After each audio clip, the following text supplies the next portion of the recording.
네, 안녕하세요. 레벨 3 수업 2강 빛의 발생과 전파에 대해서 수업 시작해 보도록 하겠습니다. 자, 먼저 처음에 나온 내용은 물체를 보는 원리라는 내용이에요. 우리가 어떠한 물체를 볼 때 우리는 왜 그걸 볼 수 있을까? 어떻게 볼 수 있을까? 라는 내용입니다. 자, 이 얘기를 먼저 하려면 본다라는 거에 대한 정의부터 얘기를 해야겠죠.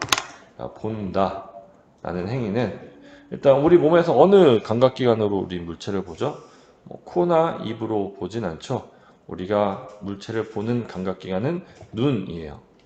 눈이라는 감각기관, 즉 눈이라고 하는 센서에 어떠한 자극이 들어오면 우리는 보게 돼요. 무슨 자극일까요? 네, 빛이라는 자극이 들어오면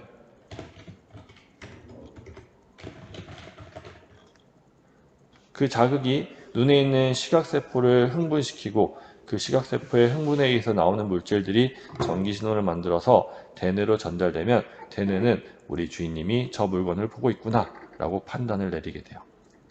그래서 본다라는 건 결국 눈에 빛이 들어와야 성립을 하는 과정입니다. 그러면 빛이 눈에 들어오지 않으면 우리는 볼 수 있을까요? 본다라고 할 수 있을까요? 예를 들면 아주 깜깜한 아무것도 안 보일 것 같은 깜깜한 곳에 가서 아무것도 안 보여요. 근데 약간의 시간이 흐르면 우리 눈이 적응이라는 걸 하면서 서서히 아주 희미하지만 주변의 사물들을 인지하고 볼 수 있게 돼요. 그러면 그 경우에는 우리가 눈으로 뭔가 봤죠. 그러면 약하고 약했지만 무언가 빛이 내 눈으로 들어왔다는 뜻이에요. 진짜로 아무런 빛도 없는 공간에다가 우리를 가둬놓으면 우리가 들어가면 내 눈앞에서 손을 아무리 흔들어도 정말 아무것도 안 보여요. 약간의 빛만 있으면 우리 눈이 거기에 적응해서 물체를 살짝 보는 거고요. 자, 어쨌든 그래서 눈에 빛이 들어와야 우리는 볼 수 있는데 그럼 그 빛이라는 건 어디서 만들어질까요? 네, 광원이라고 하는 곳에서 빛은 만들어집니다. 광원은 스스로 빛을 만들어내는 물체들을 광원이라고 하고요.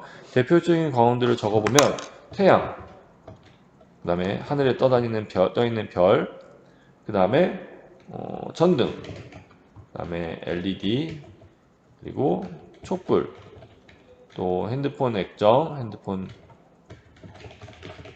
혹은 노트북 화면,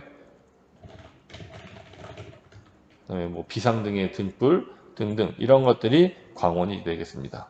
자, 조심할 점, 광원이 아닌 것들. 자, 달, 광원 아니에요.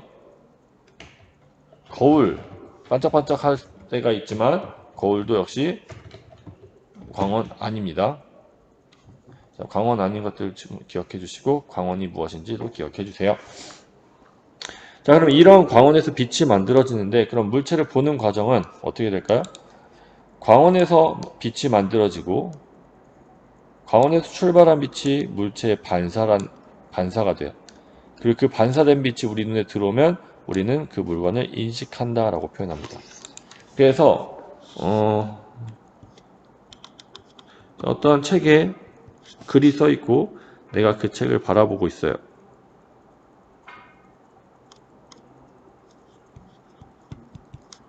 사람이에요.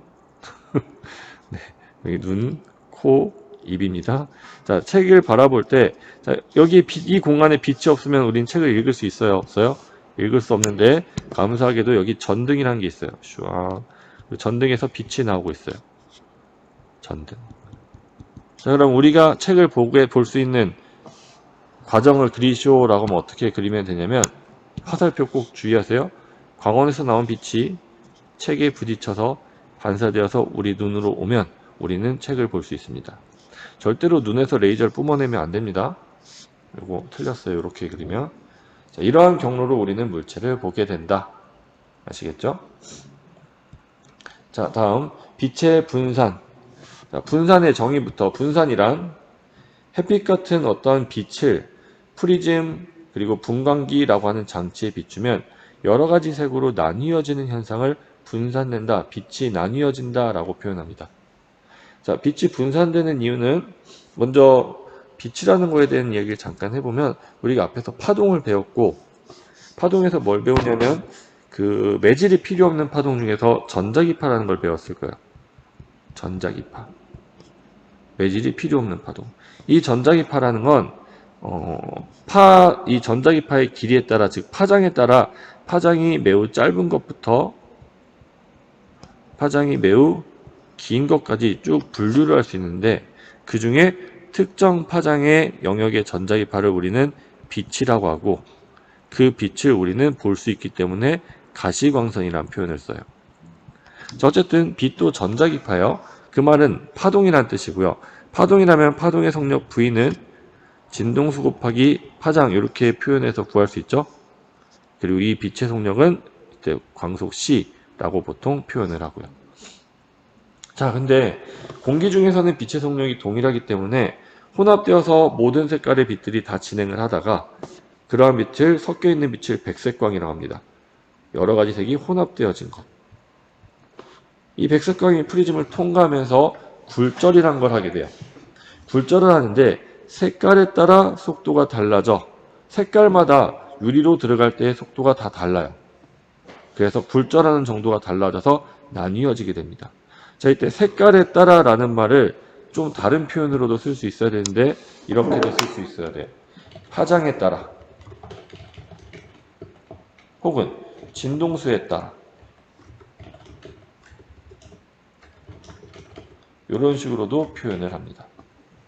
그래서 밑에 그림을 봐보시면, 자, 빨간색과 보라색이 꺾였는데 누가 많이 꺾였어요? 빨간색의 경로는 쭉 와서 꺾이고 꺾였어요. 자, 근데 똑같이 출발했던 보라색은 어떻게 됐어요? 같이 들어왔는데 더 많이 꺾이죠. 더 나갈 때도 많이 꺾여요. 이렇게 나뉘어요. 그럼 그 중간 색깔들은 어떻게 됐을까? 예를 들면 주황색. 빨간색보다 조금 더 많이 꺾이고 조금 더 많이 꺾였을 거고, 그 다음에 노란색. 주황색보다 조금 더 많이 꺾이고 더 많이 꺾이고, 그 다음에 파란색. 노란색보다 좀 더 많이. 자, 그럼 이런 식으로 색깔마다 꺾이는 정도가 다 다르니까 빛이 나뉘어져 버리겠죠. 그래서 이거를 색깔에 따라 속도가 달라져 나뉜다라고 표현하고, 이런 현상을 분산이라고 합니다. 자, 그럼 빨간색 옆에다가 요 말을 좀 써놓을까요? 빨간색은 어떠한 빛이냐면 파장이 긴, 혹은 진동수가 작은. 자, 이게 빨간색에 대한 또 다른 표현 방법이에요. 빨간색이거나 혹은 파장이 길거나 혹은 진동수가 작은 빛은 옆에다가 씁시다. 얘들은 조금 굴절. 그 다음에 보라색은 파장이 짧은 혹은 진동수가 큰 이라고 표현하고요. 얘네들은 많이 굴절.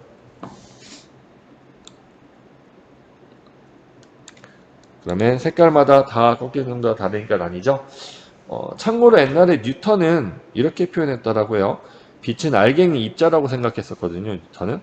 그래서 빛은 무수히 많은 색깔들의 알갱이로 이루어져 있는데, 그 알갱이들이 이 프리즘이나 분광기라고 하는 삼각형 유리 기둥을 지나면 알갱이들이 이동하는 경로가 다 달라서 알갱이들이 색깔별로 다 나뉘게 된다, 뭐 이렇게 표현을 했대요. 자, 어쨌든 지금은 이제 그 말은 좀 틀린 말이 됐고요. 어쨌든 분산에서 중요한 말, 나뉘어지는, 여러 가지 색으로 나뉘어지는 거다. 그 다음에 두 번째로 중요한 건 속도가 달라져서, 색깔마다 속도가 달라서 굴절하는 정도가 달라서 나뉘었다라고 하는 이유까지 기억해 주시면 좋겠습니다.